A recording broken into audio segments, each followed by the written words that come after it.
All right, let's bring in NewsNation political and economic contributor Mick Mulvaney. Mick, so great to see you. So we just heard about turnout there. How important is turnout on a day like today? You know, as a candidate, you always like to have big turnout. So if they're getting normal turnout, which is what I heard from that interview, it's hard to say, Nichole, who that's going to help. One of the criticisms of the Nikki Haley supporters was that they were lower propensity, lower energy supporters. So you wonder, are they the ones not showing up today to make it a huge turnout? On the other side of the equation, Donald Trump was winning by a good bit, and maybe his folks are the folks staying home because they think that he doesn't need their vote. It's always hard to tell in advance who a low turnout helps, and I don't think there's any indication here it helps Trump or Haley more than the other. All right, and Mick, it seems at this point like it's already been, hours and hours ago. But let's talk about Dixville Notch. Haley had the big win there, getting all of the votes there. It's, this is a place that's predicted the Republican nominee in every election from '68 to 2012. How much should we be taking from her victory there? Listen, it's a great little footnote. It's wonderful, but your fact is interesting. They haven't actually picked a winner since 2012. Maybe the party is moving away from that little tiny hamlet in New Hampshire. Look, it's 6 votes. It makes a wonderful story, and I enjoy it. I know a lot of folks do. It's a great part of American history and sort of our election culture. But I don't think anybody pays much more attention to it after the real results start turning in. And let's focus in on Haley's campaign here a little bit. She keeps saying America does not want 2 80-year-olds running for president. We do see in polling, America does not want to see a rematch. Is this a smart angle for her to take, though? Because as we can see, Trump is also still very much leading in the polls.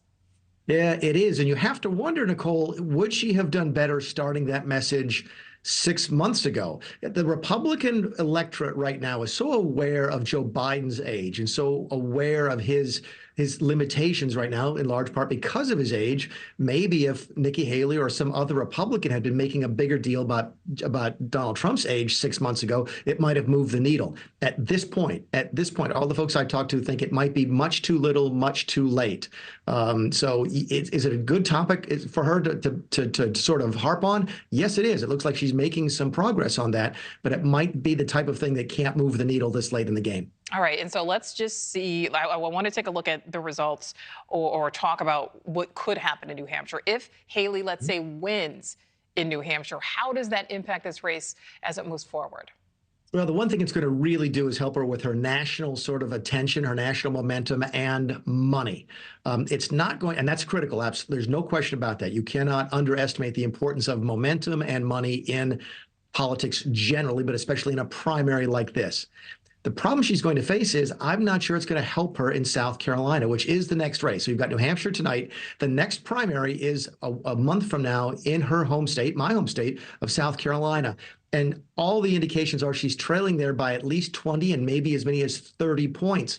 I don't know if a win in New Hampshire moves her numbers in South Carolina. Why is that?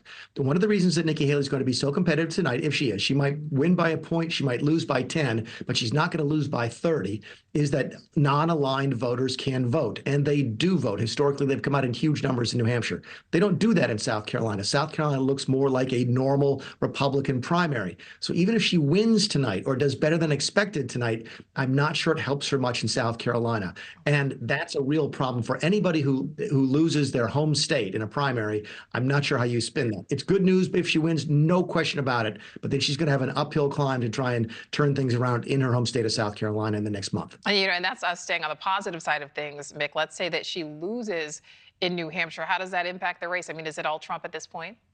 Probably, yeah. If she loses by, say, more than 10 points or more than within sort of a spitting distance of the win, underperforms, for example, in New Hampshire, maybe it's not her folks who are voting today, and maybe that's why turnout is a little less than people expected, then she's probably finished tonight just because the donors and the national momentum will not be there. As I mentioned before, money, momentum counts. If she loses by more than 10 points, that money disappears maybe and the momentum goes away, and it's probably just Donald Trump after tonight. All right. Well, Mick Mulvaney, great speaking with you. Thank you. Thank you for watching. Go to newsnationnow.com to find News Nation on your television provider. And don't forget to click the red subscribe button below to get more of News Nation's fact-driven, unbiased coverage.